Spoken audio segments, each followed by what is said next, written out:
Welcome to SATV News. This is Kazi Farhana with your headlines.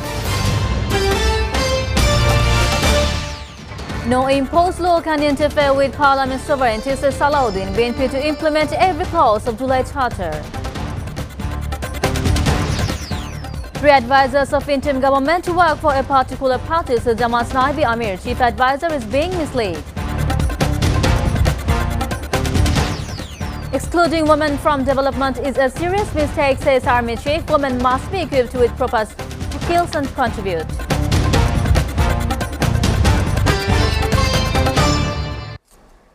Now in details. BNP Standing Committee member Salahuddin Ahmed today said no imposed law or order or forced proposal can be allowed to interfere with the sovereignty of the National Parliament. He made a remark while speaking during a pre-Marsal rally in the capital, Shahbag. He also said only the members of elected by the peoples can exercise what sovereign authority. Besides, he stated that his party welcomes the proposal to hold a referendum on the same day as the next national election. It should save time and cost and allow greater voter participation, added Mr. Salahuddin. Referring to the July National Charter, the BNP leader reiterated that BNP is committed to implementing the charter exactly as it was written and signed on October 17. At the same time, he said there is a party that does business in the name of the religion, engages in political business, and wants to win votes by selling different kinds of tickets to heaven. Women are now being oppressed at their hands, he added. Mr. Salahuddin reaffirmed that BNP remains fully committed to implementing every clause of the July Charter exactly as agreed by the political parties. Meanwhile, BNP Standing Committee member Amir Khosrow Mahmoud Chaudhary has said the party is currently prioritizing Bangladesh democratic transition as the nation moves toward a general election. Speaking after an event at a Chattogram hotel today, Khosrow said the people's foremost demand is restoring democratic order, which is possible through a free and fair election. A parliament formed through elected representatives will be accountable to the people, something that has been absent in Bangladesh for the past 15 to 16 years, he added. He emphasized that the accumulated national issues can only be resolved through a government elected by the people. He reiterated the BNP's pledge to provide the free primary health care for all citizens, acknowledging that it will require significant government expenditure. Healthcare is a right of citizens of a responsibility of the government, he said, adding that the party plans to invest up to 5% of GDP in health and education if voted to power. Bangladesh Jamaat Islami Naibi Amir Dr. Saad Abdullah Muhammad Tahir today said that 3 advisors of interim government work for a particular party. He also claimed the advisors are providing wrong information to prevent a free and fair election. He made these remarks at a joint press conference of 8 protesting parties held at the Al-Fala Auditorium in the capital's Mogbazar area. Expressing concern, Tahir said there are fears among the public and the parties about whether the election is being conducted on the basis of a pre-planned or predetermined verdict.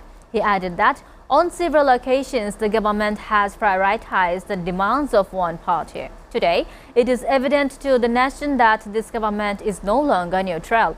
It is loyal to a particular party. The government is making every effort to hold a one-sided election to bring that party to power, the Jamaat leader further said.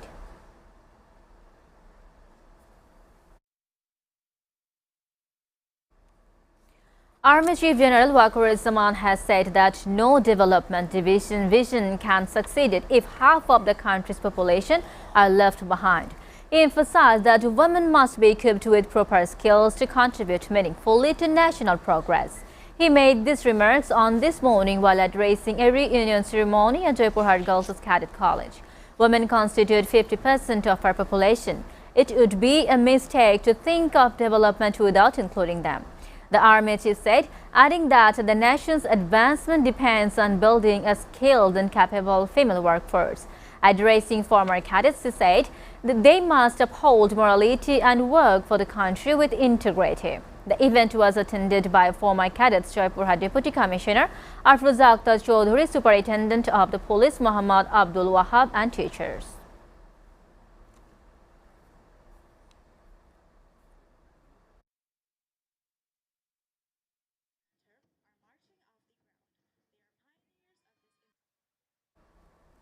Onion prices in the capital's retail markets have remained almost unchanged for a week, still selling at Taka of 110 and 115 per kg, while Hilcha has become increasingly unaffordable, with prices rising up by up to Taka 500 per kg in just 7 days. A visit to several wholesale and retail markets on Friday showed that although the price of a 5 kg stack of onions has fallen slightly from Taka 15 to Taka 500 to 510, the decline has not yet been reflected in retail sales. Vendors said the price is unlikely to come down until new season onions arrive in the market. The stocks of old onions are nearly exhausted and supplies at wholesale hubs are limited. Shariful Haq, a wholesaler at Uttar Bhat Onion Market, said a mound 40 kg of the onion cost between Taka 3,600 and Taka 4,000, keeping the wholesale per kg rate close to Taka 100. Meanwhile, Hilcha prices have soared significantly over the past week. Retail prices have jumped by Taka 500 to 600 Taka per kg, depending on size.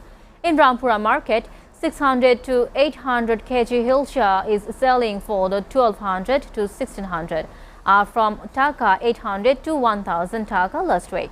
1 kg fish now costs Taka 3,000 to 3,200 Taka compared to Taka 2,200 to 2,500 earlier. Hilcha weighting over 1 kg has shot up to Taka 4,500 to 4,800 per piece, from Taka 3,500 to 3,800 last week.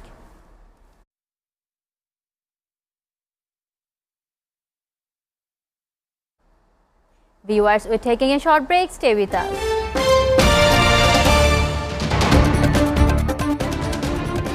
যেটা সব লোকে খায়, ছোটরা খেলে পরে কেঁদে মায়ের কাছে যায়, বৃদ্ধ লোক খেলে পরে মাথায় দেয় হাত, যুবক যুবতীরা খেলে পরে এদিক ওদিক তাকায়। ছেড়ে দে শয়তান, ছেড়ে দে, দেহ পেলে আমার মন পাবি না, ছেড়ে দে। কোন ফলের বীজ নেই বলো দেখি দাদা, বলতে না পারলে হবে তুমি গাধা। মন্দিরা চক্রবর্তী কার সাথে প্রেম করছে? আমি এখন মা হতে চলেছে।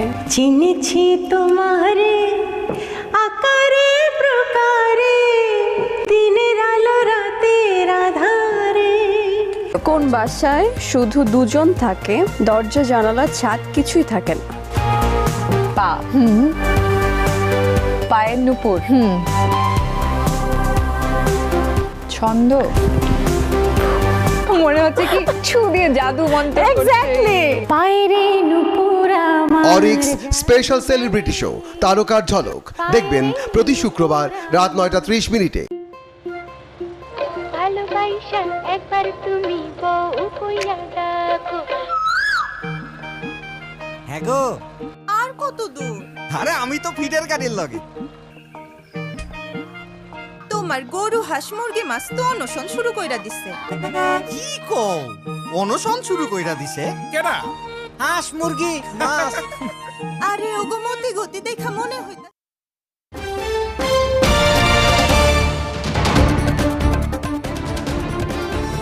Welcome back to watching SATV News. News from abroad. Russia launched a massive drone and missiles attack on Kyiv early on Friday, killing 4 people and wounding dozens in strikes on energy facilities, department buildings and infrastructure, Ukrainian officials say.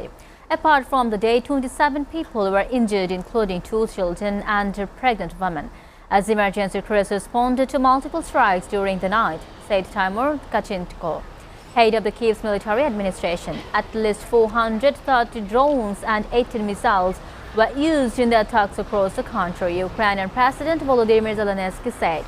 The attack, which also targeted Odessa in the south and Kharkiv in the northeast, was mostly aimed at Kyiv, but drones and missiles smashed into high-rise apartment blocks, added Zelensky. Japan will suffer a crushing defeat by the Chinese military if it tries to use force to intervene over Taiwan, China's foreign ministry said on Friday, ramping up rhetoric over Japanese Prime Minister Sanai Takaichi's remarks about the island. Takaichi sparked a diplomatic row with Beijing with comments in the parliament last week that a Chinese attack on Taiwan could amount a survival-threatening situation and trigger a military response from Tokyo. In response, Chinese Vice Foreign Minister Sun Weidong summoned Japanese ambassador to China, Kenji Kanansoge, on Thursday, according to a statement published on Beijing's foreign ministry website. Meanwhile, Japan's top government spokesman reiterated his country's position on Taiwan remained unchanged. Chief Cabinet Secretary Minoru Kihara said that the Japanese government had consistently maintained its position and the issue should be resolved through peaceful dialogue.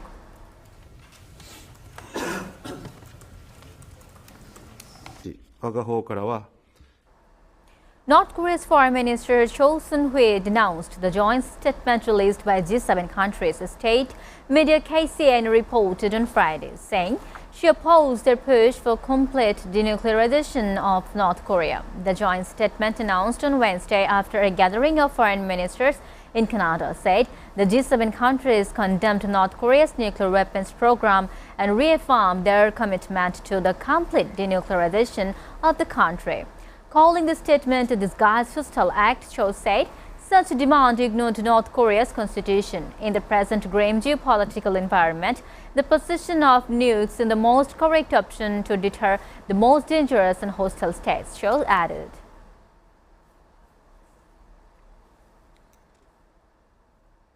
Meanwhile, South Korea and the United States signed a memorandum of understanding to realize $350 billion in strategic investment in various industries in the U.S., South Korea's Industry Minister Kim Jung-kwon said during a briefing on Friday.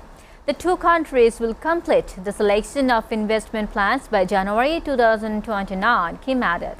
Earlier in the day, South Korea's top presidential policy advisor Kim Yong-bom said that the United States has agreed to apply terms to South Korea for semiconductors tariffs that are no less favorable than for Taiwan. Kim said that the two countries had also agreed that the timing of South Korea's funding to the U.S. for investment projects could be adjusted if necessary to ensure foreign exchange market stability. 보다 반도체 교육 규모가 큰 국가와의 합의가 있다면 한국에는 이 The UN Human Rights Council held a special session on Friday on the situation in Sudan's Al-Fashir, in which states will consider a request for a fact-finding mission on mass killings during the fall of the Darfur city to parliamentary forces. The fact-finding mission included in a draft resolution would also seek to identify the perpetrators of violations allegedly committed by the Rapid Support Forces and the allies in Al-Fashir. In an opening address to delegates, the UN Human Rights Chief urged the international community to act. There has been too much pretense and performance and too little action. It must stand up against these autocrators. A display of the naked cruelty used to sabotage and control an entire population, UN High Commissioner for Human Rights Volker Turk said. Turk also called for action against individuals and companies fueling and profiting from the war in Sudan and gave a stark warning about surging violence in the Sudanese region of Kordofan, which bombardments, blockades, and people forced from their homes. They constitute the gravest for your statement, and I'll give the Venezuelan President Nicolas Maduro joined thousands of young supporters in Caracas on Thursday, rallying them ahead of the national consultation and condemning U.S. policies toward Venezuelan migrants. Maduro addressed the crowd after participating in a march accusing the United States of persecuting Venezuelan youth and threatening invasion, according to his remarks. He also saw in new members of the ruling party's youth wing, emphasizing unity and resistance against what he called imperialist aggression. The government plans to hold a national consultation on November 23, where citizens will vote on community projects to be funded and implemented. The consultation is part of a broader effort to strengthen what Maduro calls popular power and the socialist model initiated by his predecessor, Hugo Chavez. Aquí quedamos empatados. Ahorita le quitaron el llamado TPS a más de 300,000 venezolanos. Thousands of public school teachers across Paris staged a 24-hour strike on Thursday, demanding higher salaries, increased education funding, and improved working conditions, as tensions between the government and educators escalated over unmet commitments. The protest, organized by the teachers union, stood up, brought marches and demonstrations to major cities nationwide.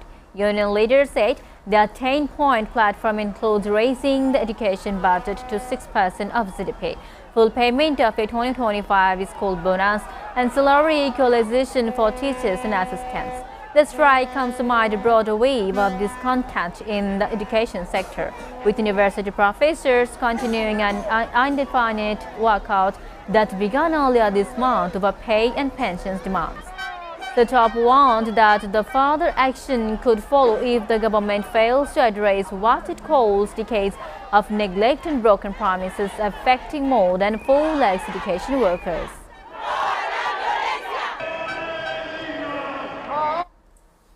Rescuers in Indonesia continue the search for survivors following landslide which hit parts of a village in central Sabah province. The landslide, which hit the Kilkap area on late Thursday, killed at least 2 people and left 21 missing, local media reported.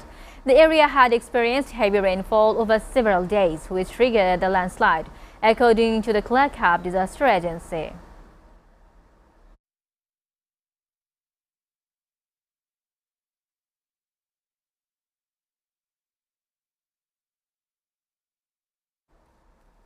BBC apologized to Donald Trump on Thursday for editing a speech to make it look like he had advocated violence, seeking to ward off the U.S. president's threat of legal action, but the broadcaster rejected a basis for a defamation claim.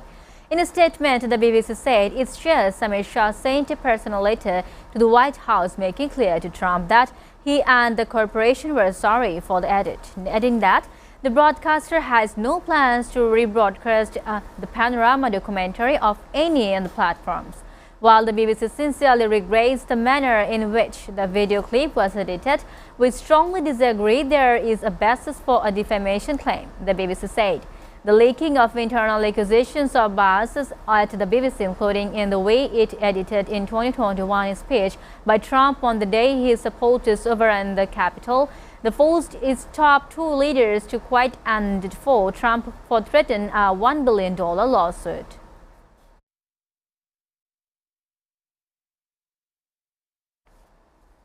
Before ending, we go through the headlines again.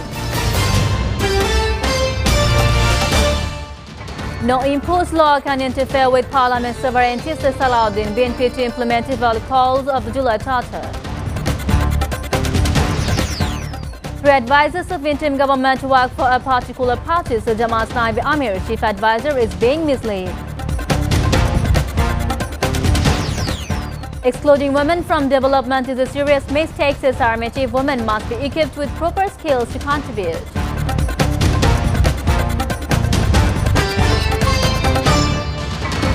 You're updated with the top stories so far here on SATV, and to know the latest news, visit www.satv.tv. Stay with SATV.